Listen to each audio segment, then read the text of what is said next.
സത്യത്തിലൊരു കിടിലൊരു experience ആയിരുന്നു. ഞാൻ ഒട്ടും പ്രതീക്ഷിച്ച ഒരു സംഭവങ്ങളല്ല. കാരണം മാജിക് കണ്ടിട്ടുള്ള പോലെയാണ് പ്രതീക്ഷിച്ചിരുന്നത്.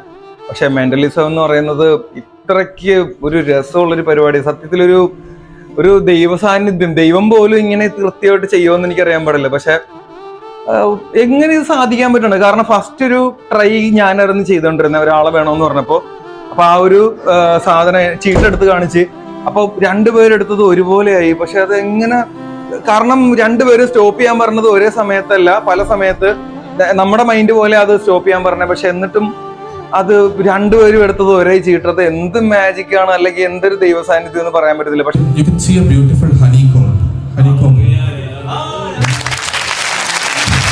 ഞങ്ങളൊക്കെ ശരിക്കും അമേസ്ഡായി.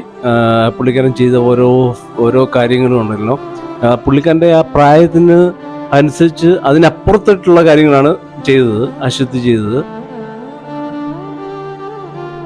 അശ്വന്ത് എന്ന് പറഞ്ഞ മെന്റലിസ്റ്റ് എന്നെ ഫസ്റ്റ് ട്രിക്കിൽ തന്നെ ഫുള്ളി സർപ്രൈസ് ചെയ്ത് കളഞ്ഞു. It was such an astonishing experience. ഈ മെന്റലിസം എന്ന് പറഞ്ഞാൽ ഞാൻ ഈ സിനിമയിൽ, ഈ പ്രേതം എന്ന് പറഞ്ഞ സിനിമയിലേക്ക് കണ്ട് ഇതേ ഉള്ളൂ. ആദ്യമായിട്ടായിരുന്നു എക്സ്പീരിയൻസ് ചെയ്യുന്നത്. ഭയങ്കര ഒരു ചിന്തിക്കാൻ പറ്റാത്ത അത്രയും രീതിയിലുള്ള ഒരു ടൈപ്പ് ഇതാണ് മെന്റലിസം.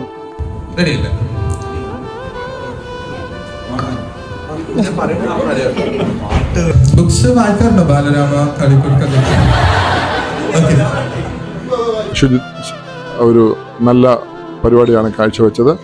വളരെ മനോഹരമായിരുന്നു, വളരെ ടെക്നിക്കലായിരുന്നു. കണ്ടവർക്ക് എല്ലാവർക്കും ഒരു അത്ഭുതം പോലായിപ്പോയി. കാണിച്ചെല്ലാം വളരെ മനോഹരമായിരുന്നു. എല്ലാ ആശംസകളും നേരുന്നു. ഒരുപാട് കാര്യങ്ങൾ ഇവിടെ ചെയ്തതെല്ലാം വിശ്വസിക്കാൻ പറ്റാത്ത കാര്യങ്ങളാണ്. ഒരാളൊരു ബുക്ക് തുറന്നു നോക്കിയിട്ട് പുള്ളിയോട് ഒരു വേർഡ് വായിക്കാൻ പറയുന്നു, ആ വേർഡ് കണ്ടുപിടിക്കുന്നു. അതെങ്ങനെ അത്? കാരണം ആ ബുക്കിന്റെ പേജ് നമുക്ക് എങ്ങനെ മനസ്സിലാവും? ഇതൊക്കെ മിറക്കിളാന്ന് എനിക്ക് പറയാൻ പറ്റുള്ളൂ.